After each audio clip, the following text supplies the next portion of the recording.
Hey YouTube family, Veronica here with another video. If you're a new subscriber, thank you for joining my channel. And if you're my OG, I'm grateful to have you guys here as always. Let's start this video and let's get it going. So guys, we're gonna get right into this video.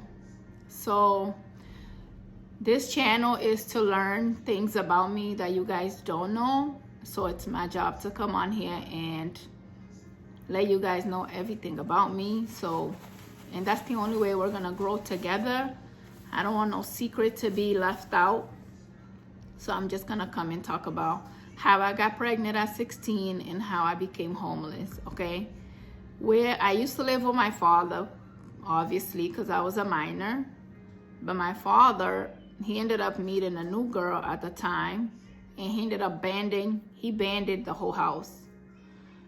Not like so much, I would say he banned the whole house, but he just stopped paying the mortgage and then eventually he lost the house. And I'm pregnant at 16, and right now my main focus is like, oh my God, I'm pregnant.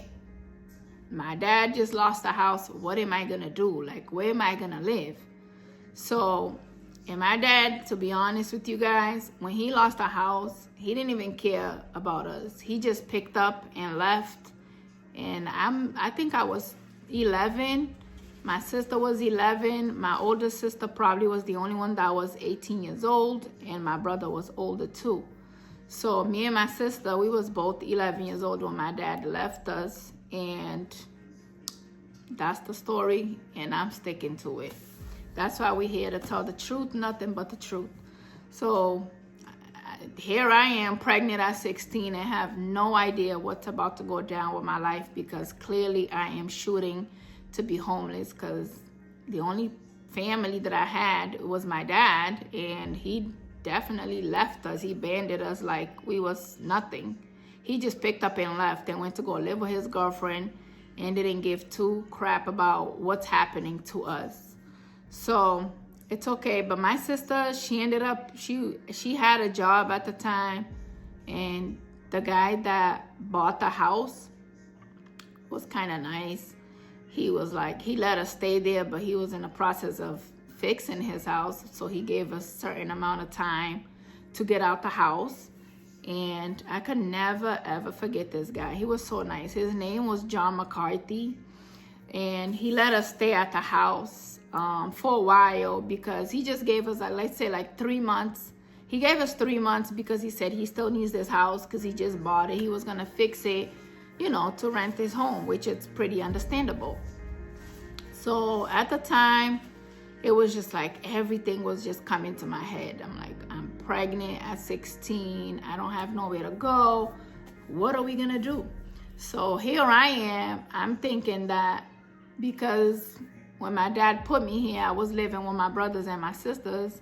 We are sisters, and they're my sisters from my dad's side, but we don't have the same mom. So it was like being treated like a stepchild. And so when 3 months is up now, we have to give up the house.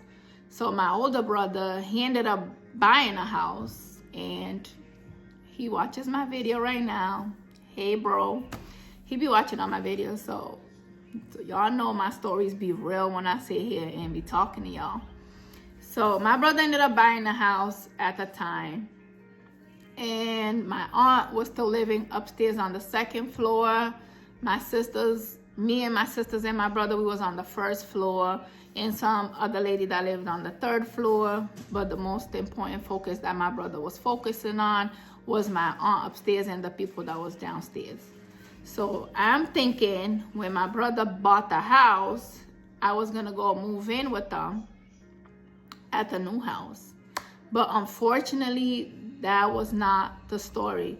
My brother said to my two sisters, he said, oh, you, my sister, my mom, you guys are gonna move in on the second floor where he bought his house.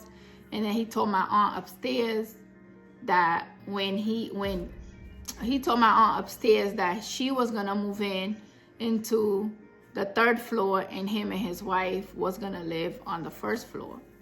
But he specifically said my two sisters and my mom is gonna move onto the first floor. Onto the second floor. So I said, well, what about me? He was like, no, you need to find somewhere to go because you're not coming to live with us. That's when life hits, because I'm like, what the hell? I just sat here, grew up with this family, and they're really not taking me in. And you guys, I get so emotional when I talk about this, so don't mind me, because whenever you go through life trauma, it's always gonna follow you.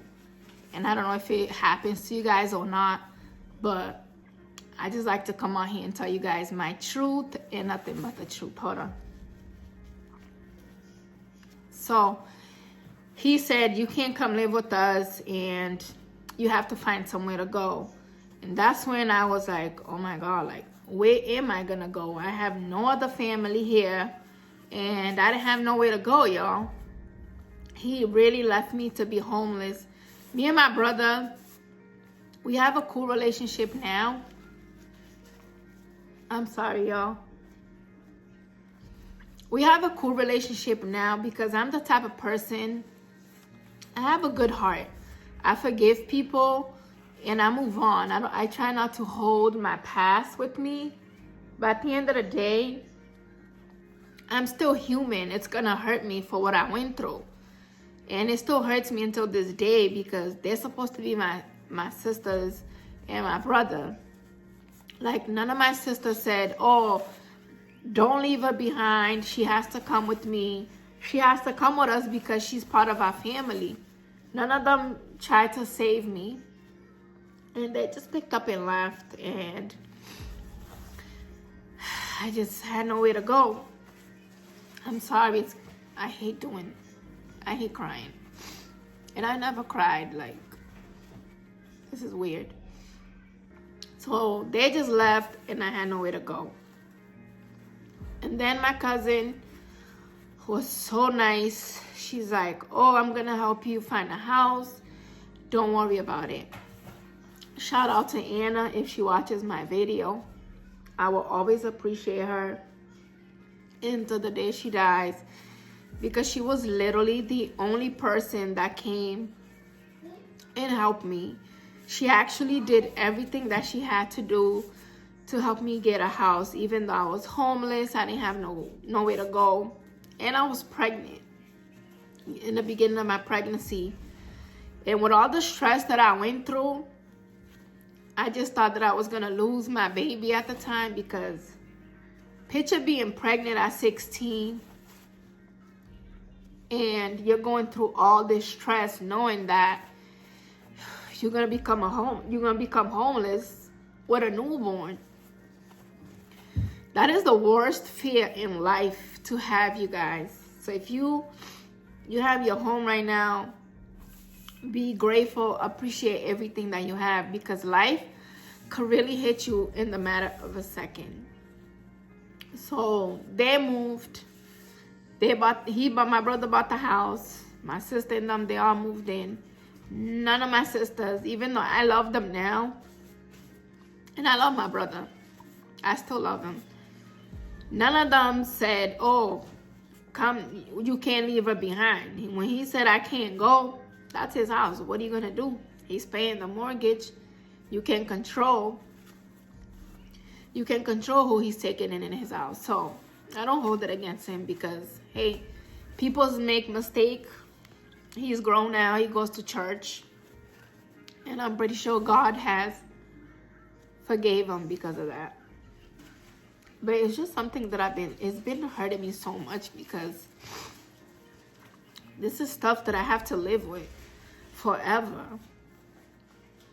And I didn't think I was going to get this emotional.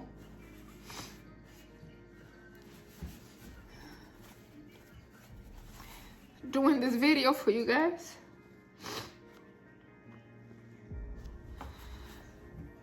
I'll be back. Okay, guys, I'm back. Sorry, I had to get so emotional. I hate talking about the situation, but I want you guys to be knowing everything about me. So thank God that when they left, the landlord was still kind enough. Because remember, I told you guys, he told us we could stay for 3 months. And when I told him that he seen that I was pregnant. He was so nice. He seen that I was pregnant with my daughter, and he was like, okay, I'll give you another 3 months. So in that'll give you enough time to find somewhere to go. So thank God that landlord was so nice to let me stay at the house for another 3 months.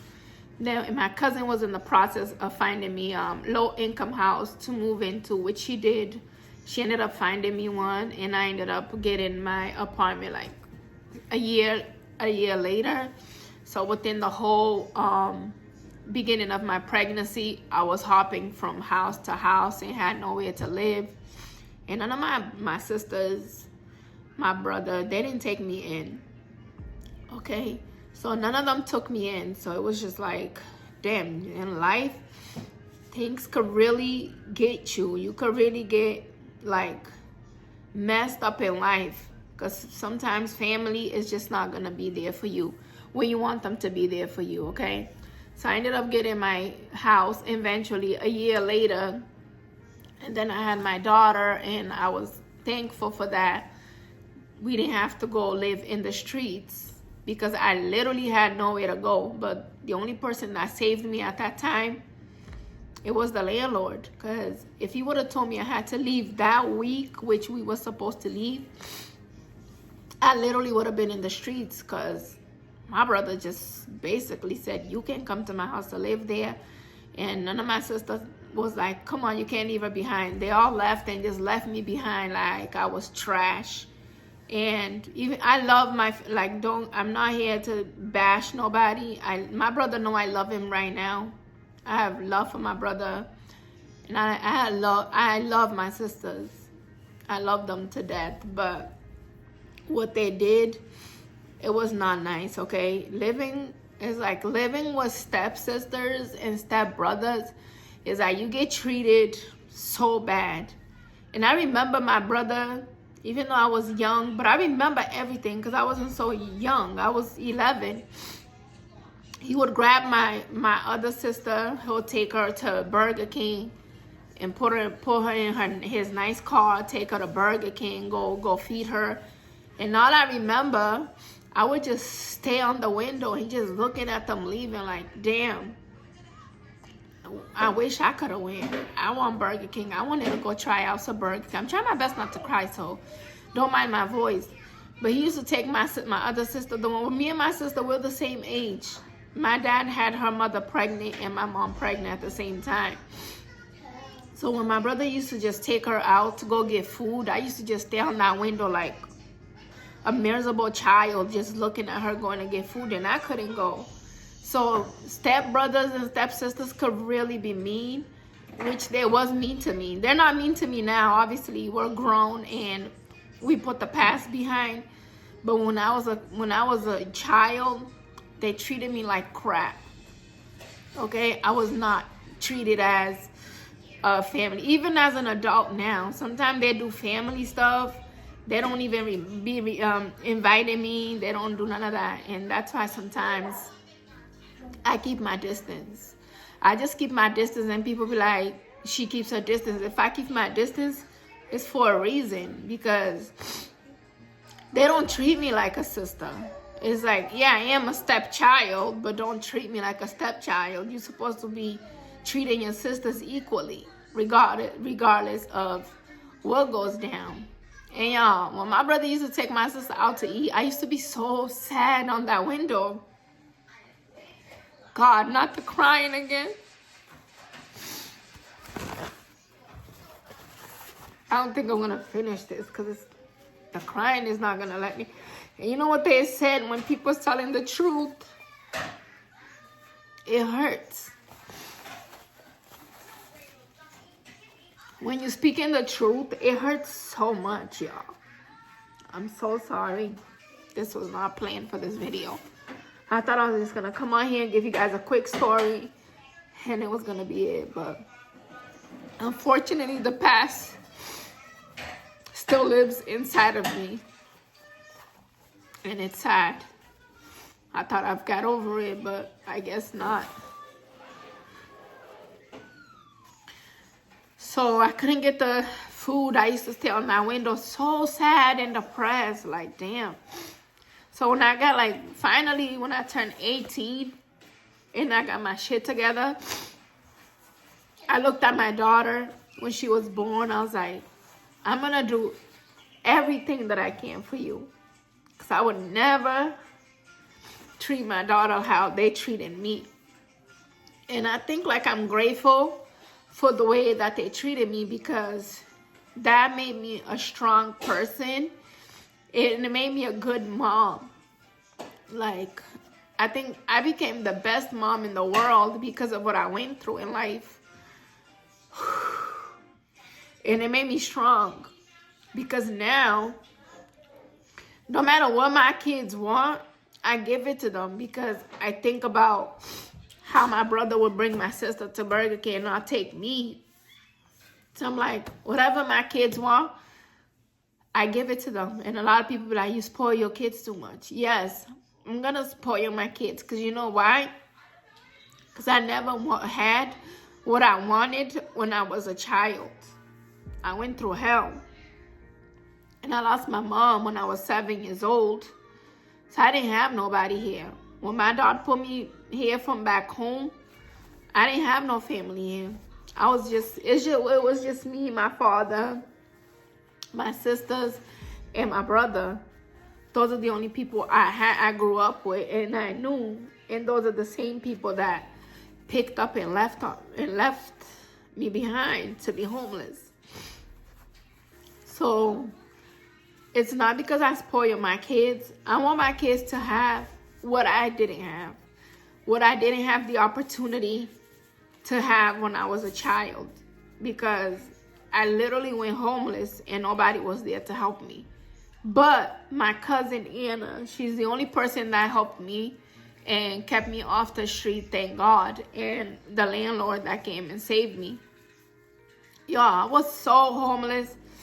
When I tell you guys I was homeless even before I was pregnant. Because even though my dad, he never took care of us. I remember asking my dad for money to go school shopping. He told me to go bang my head on the wall and get the money. I had a very strict father. And I don't know, he went through an abuse. My dad was very abused from his dad. And I think he grew up with that anger and he took it out on us. And that was it for that matter. But he didn't care about us. He didn't give us money to go school shopping. He didn't do none of that. So as a kid, how do you expect to make it in life when you don't have no support? So it was hard for us to even make it to school because we had no clothes. We had no coats because it used to be so cold. The house never had heat. My dad never put heat. So there was no heat in the house. We was just shaking. We had no bed. It was just growing up being tough, okay? So I don't want you guys to feel bad for me because I'm in a very, very good place right now. But as my childhood, I had such a tough childhood. And that's why I wanted to come on here and talk to you guys about it, because I feel like not so many people have the balls to come in front of the camera and talk about their past. But I feel like sometimes God is all I have. And now I'm glad that I have you guys that I could come on here and talk to y'all about my problem, because it's not good to hold things in at the end of the day. It's good to express yourself and let your feelings out. And I don't talk to too many people about what I went through because people don't care. People don't care about you. They really don't. And this is why I tell you guys, I'm the type of person that goes through a lot. But at the end of the day, use me as a testimony from God, because I'm still here today and I have a good life. I don't have a perfect life, but I'm okay. My kids are happy. They have places to stay. And I will make sure I will do anything in my power they don't go homeless. I don't care what it is.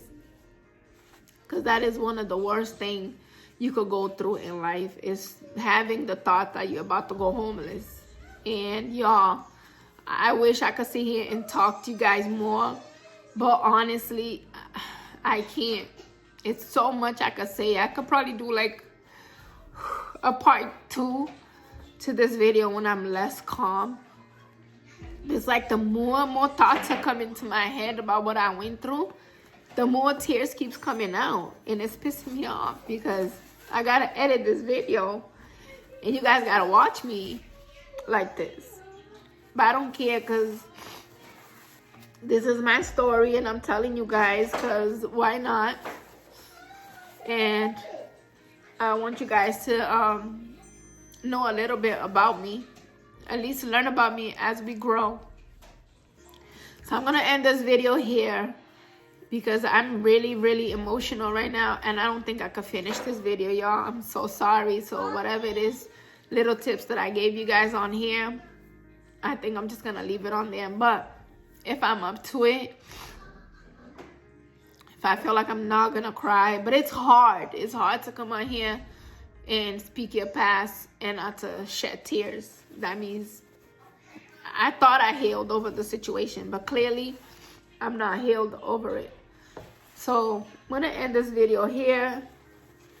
I just hope you guys like this video and share it with a friend or someone that probably had a similar story to me. And thank you for watching. Mommy. Only been days, but it feel like months.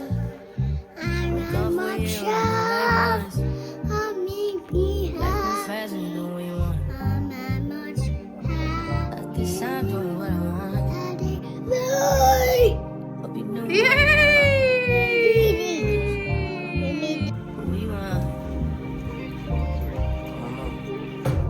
Whoa, you crashed.